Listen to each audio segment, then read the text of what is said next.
So, Carla and John,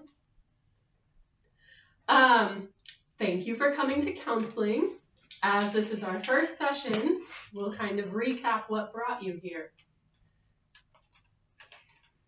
Well, I'm always home with the kids, and John got an apartment, leaving me with them. I And got an apartment because you are constantly making me do things. because you all need to day. help out more. Okay, I go to work, I'm working extra hours, I come home, I should be able to relax. Okay, so what we're going to practice in this is one person speaking at a time and the other one hearing. Okay, go. So we're going to let Carla finish speaking as to the reasons why she wants counseling, and then we'll let John talk. I feel like we've disconnected. It's not the same as it was before. I sacrificed a lot to come to Canada and to build our family. And I just feel like you're leaving me with all the responsibility, and you are uninterested in me now. So, John, did you hear what Carla was saying about feeling abandoned and maybe a little bit vulnerable due to being an immigrant? I get that you feel abandoned, but I don't understand what you expect from me. I'm already giving everything at my job. I can't come home and give you constant attention. I can't come home and play with the kids like you want me to. I have so many things on my plate that I just need to get away sometimes. That's why I got the apartment. I just can't handle constant stress 24/7. Carla, do you hear what John is saying, that he feels overwhelmed by your need for attention and the responsibilities at home? Yeah, we both have a lot of responsibilities. Okay. So part of what I see is that there is difficulty in communication, where it tends to get pretty emotional pretty quick.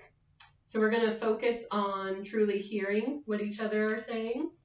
And in order to do that, we're going to be using a technique of mirroring, validating, and emphasizing empathy. So what that'll be is one person speaking and the other person mirroring back what they're hearing. After that, we're going to validate why that person might be feeling that way and how they're feeling that way, and then putting empathy to that. Once empathy is achieved, it'll be easier to change behaviors. So, in hearing that Carla is overwhelmed, can you identify why that feeling is happening for her, John? So you want me to mirror back her feelings? Yeah. What is she saying when she's saying that she's overwhelmed? You're saying that you want more help at home. I get that. I can see how that would be overwhelming, being at home all the time, but I feel like you're not seeing my side either. Carla, when John is saying that he is overwhelmed, can you mirror back what he is saying? And maybe give the emotion you feel he would be feeling?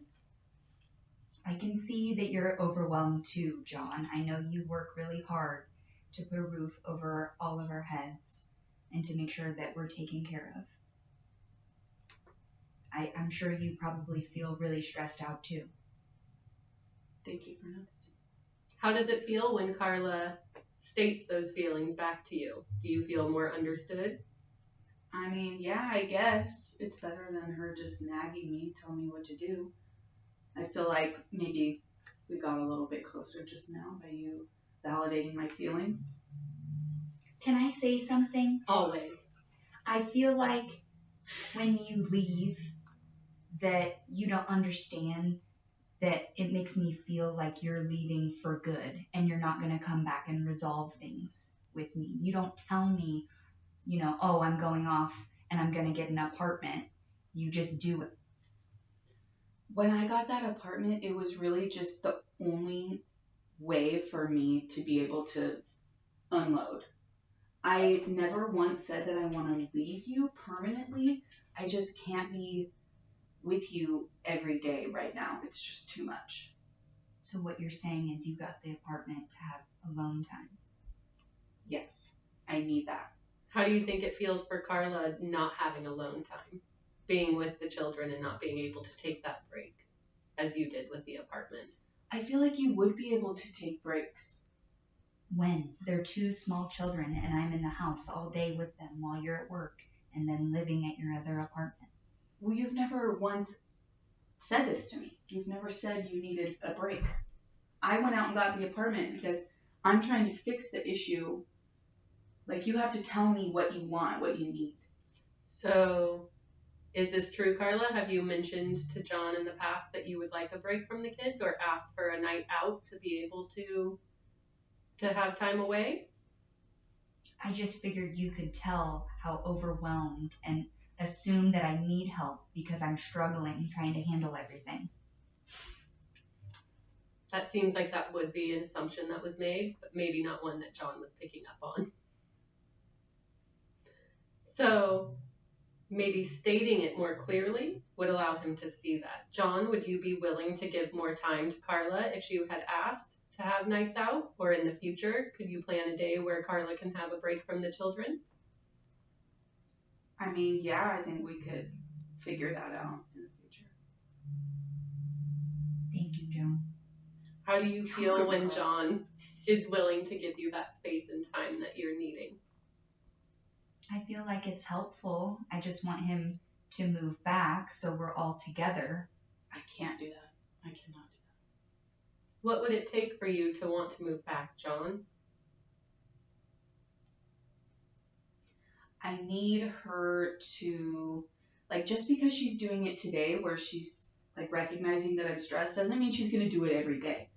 That needs to be something that you acknowledge, and you can't just expect me to do so many things all the time. Like, that's one of the main things that's stressing me out. So maybe some proven time that Carla is respecting your need for space and some more therapy, continued sessions where you guys can speak about this. And John, you can feel more confident in her willingness to give you space. Yeah, I think we definitely need to keep coming back and working through this. So one thing that I've seen come up in the relationship is communication with criticism, communication with contempt, defensiveness, and some stonewalling. Would that be a fair assessment of communication patterns in your relationship?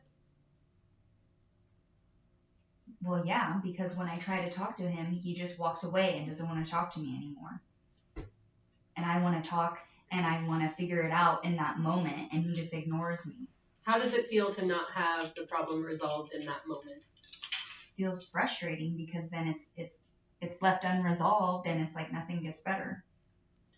We aren't going to be able to fix our problems when we're both upset. That's why I walk away, because I know nothing good is going to come from it. Can you acknowledge that John uses that as a coping skill? Yeah, To take space? He can just say, I need space right now. Can we talk about it in 30 minutes or talk about it tomorrow? Or tell me when he's going to have time to talk about it. John, are you able to come back to the topic after you've taken space? Well, yeah, but I can't just tell you, like, how long I need to think about it. I'll come back and talk to you, but I can't give you a timeline. That's not how it works. Would we be able to set a time frame to talk back so that maybe Carla feels not hanging and waiting for that, and John, you feel like you've had your space? Would we agree on an hour as the max time taken before circling back to the topic? We could try that, but, like, if it doesn't happen, then you can't freak out on me. Just wait, just chill out.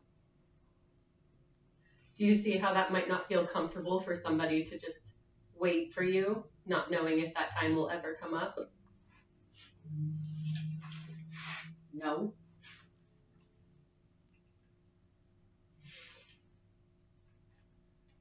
So maybe some insight building into how Carla feels. Why is this all about what Carla feels? You seem very defensive right now, John. Would you like to tell us how you're feeling? I feel like he just doesn't even care about us anymore.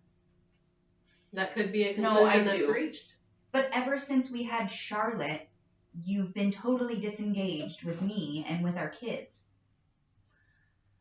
I don't want to be that way. I just don't know how to handle it all. I don't know how to go back to how we were with all the stress that I'm dealing with right now. Like, I don't want to be the dad that's never around, but it's just the only dad that I'm able to be right now. That was a very true statement coming from John. And on that, we'll end our counseling session and plan to meet up next week. Thank you, Dr. Marty. So